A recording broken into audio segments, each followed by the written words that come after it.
అసలు శనిదేవుడు ఎలా జన్మించారో మీకు తెలుసా? అసలు శనిదేవుడిని శనీశ్వరుడు అని ఎందుకు పిలుస్తారో మీకు తెలుసా? ఈ విషయాలు మీకు తెలియకపోతే ఈ వీడియో మీరు ఖచ్చితంగా చూడాల్సినది. ఈ వీడియో శని జయంతి సంబంధించినది. మీరు ఎక్కడా స్కిప్ చేయకుండా చూస్తారని ఆశిస్తున్నాను. సూర్య భగవానుని భార్య పేరు సంజ్ఞాదేవి. ఈమె విశ్వకర్మ కుమార్తె. సూర్యుని నుండి వెలువడే తీవ్రమైన వేడిని, తేజాన్ని భరించలేక ఆమెకు రోజురోజుకు కష్టతరంగా మారింది. ఆ తేజాన్ని తట్టుకునే శక్తిని సంపాదించడం కోసం కఠినమైన తపస్సు చేయాలని ఆమె నిర్ణయించుకుంది. కానీ భర్తను మరియు పిల్లలకు ఈ విషయం తెలిస్తే తనను వెళ్ళనివ్వరని భావించిన సంజ్ఞాదేవి తన తపోశక్తితో తనలాగే ఉండే ఒక ప్రతిరూపాన్ని సృష్టించింది. ఆమెకు ఛాయ, నీడ అని పేరు పెట్టి తన స్థానంలో ఉంచి ఎవరికీ అనుమానం రాకుండా చూసుకోమని చెప్పి ఆమె తపస్సు కోసం అడవులకు వెళ్ళిపోతుంది. సూర్య భగవానుడు కూడా ఆమె ఛాయాదేవి అని గుర్తించలేకపోయాడు. సూర్యుడు మరియు ఛాయాదేవి దంపతులకు 3 సంతానం కలిగారు. తపతి, శని మరియు సావర్ణిమనువు. ఛాయాదేవి శనిదేవుడిని గర్భంలో మోస్తున్నప్పుడు ఆమె పరమశివుని భక్తురాలు కావడం వల్ల నిరంతరం శివ ధ్యానంలో ఉండేది. ఆ తపస్సు ప్రభావం వల్ల మరియు సూర్యుని ప్రచండమైన ఎండలో ఛాయాదేవి ఉండడం వల్ల గర్భంలో ఉన్న శిశువు నల్లటి రంగులోకి మారిపోయాడు. ఆ శిశువే శనిదేవుడు. శనిదేవుడు జన్మించగానే ఆయన రంగును చూసిన సూర్యుడు నిర్ఘాంతపోయాడు.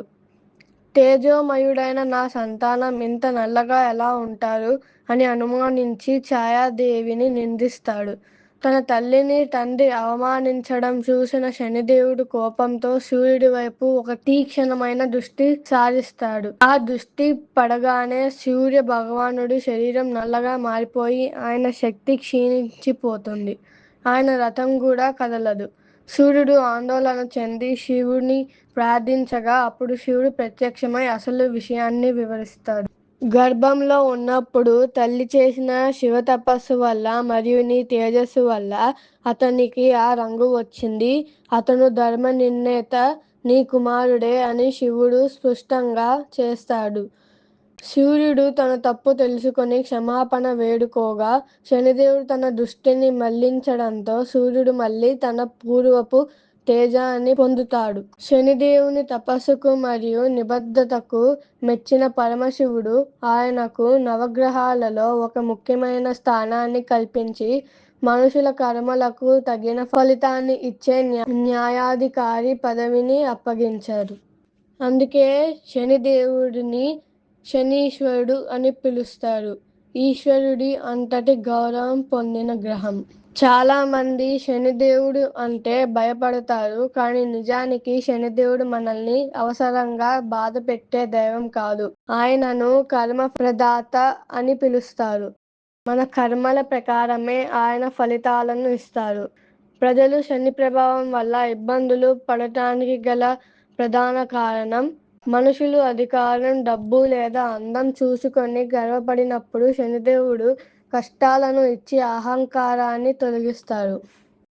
శనిదేవుడు ఒక కఠినమైన ఉపాధ్యాయుడు వంటివారు. మనం తప్పుడు మార్గంలో వెళ్తున్నప్పుడు కష్టాల ద్వారా మనల్ని సరైన మార్గంలోకి మళ్లిస్తాడు. మనం ఈ జన్మలో లేదా గత జన్మలో చేసిన పాపపుణ్యాల లెక్క శనిదేవుడి దగ్గర ఉంటుంది. ఆ పాప ఫలాలను అనుభవించి ఆ కర్మల నుండి విముక్తి పొందడానికి ఆయన కష్టాలను కలిగిస్తారు. శనిదేవుడు చాలా నెమ్మదిగా కదిలే గ్రహం. అందుకే ఆయన ఇచ్చే ఫలితాలు కూడా నిదానంగా వస్తాయి. ఇది మనిషికి ఓర్పును, పట్టుదలను నేర్పిస్తుంది. శనిదేవునికి కేవలం కాకి మాత్రమే కాదు, మొత్తం 9 రకాల వాహనాలు ఉన్నాయని జ్యోతిష్య శాస్త్రం చెబుతుంది. ఈ 9 శనిదేవుని వాహనాల గురించి మరో వీడియోలో వివరంగా చెబుతాను. మీకు ఈ శనిదేవుని జన్మకథ నచ్చినట్లయితే ఒక లైక్ చేయండి మరియు హైప్ చేయడం మర్చిపోకండి. మరియు సబ్స్క్రైబ్ చేయడం కూడా అస్సలు మర్చిపోకండి. అందరికీ శని జయంతి శుభాకాంక్షలు. ఈరోజు మొత్తం 108 టైమ్స్ ఓం శం శనేశ్వరాయ నమః అని పఠించండి. మీకు మంచి కలుగుతుంది.